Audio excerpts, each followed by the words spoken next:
سلطان الہند عطائے رسول حضرت خواجہ معین الدین چشتی اجمیری رحمۃ اللہ تعالی علیہ نے جب قطب الاقطاب حضرت بختیار کاکی رحمۃ اللہ تعالی علیہ کو دلی کی طرف بھیجنے لگے تو حضرت بختیار کاکی رحمۃ اللہ تعالی علیہ عرض کرتے ہیں، حضور مجھے کچھ نصیحتیں کر دیں، حضور مجھے کچھ سبق پڑھا دیں جو میں یاد کرتا رہوں۔ خواجہ صاحب رحمۃ اللہ تعالی علیہ نے 4 نصیحتیں فرمائی۔ آپ نے فرمایا کہ اے بختیار کاکی، میری پہلی نصیحت تجھے یہ ہے کہ جو تیرے در سے آئے نا اس کو کبھی خالی نہ لوٹانا۔ اگر وہ بھوکا ہو تو اسے کھانا کھلانا، اگر اسے علم کی پیاس ہو تو قرآن و حدیث سے اس کو دلائل دینا، اس کو سمجھانا۔ اور آپ رحمت اللہ تعالی علیہ فرمانے لگے کہ وہ تیرے پاس درد لے کر آئے، وہ تیرے پاس تکالیف لے کر آئے، غم کی حالت میں آئے، اگر اس کے آنسو آ جائیں تو تیرے اوپر بھی لازم ہے تیری آنکھوں سے بھی آنسو آئیں۔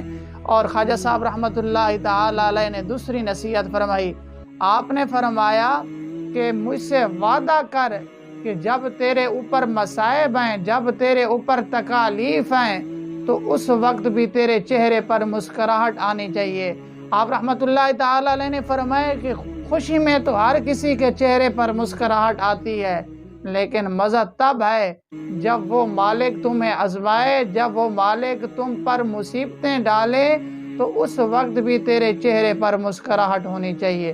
اور خواجہ صاحب رحمت اللہ تعالی علیہ نے تیسری نصیحت فرمائی۔ آپ نے فرمایا کہ اے بختیار کاکی، درویشی اور فقیری میں اسی طرح رہنا کہ تو بادشاہ نظر آئے، کہ درویشی اور فقیری اس طرح کی اختیار کرنا کہ تو بادشاہ نظر آئے۔ خواجہ صاحب رحمت اللہ تعالی علیہ نے چوتھی نصیحت فرمائی۔ آپ نے فرمایا کہ دشمنیاں نہ پالنا، فرمایا کہ دشمنی کے جواب میں بھی دوستیاں پالنا۔ آپ نے فرمایا جہاں دشمنیاں ہوتی ہیں وہاں دلوں میں بغض آ جاتے ہیں، اور آپ نے فرمایا کہ جہاں دوستیاں ہوتی ہیں اللہ دلوں میں محبت کی خوشبوئیں پھیلا دیتا ہے۔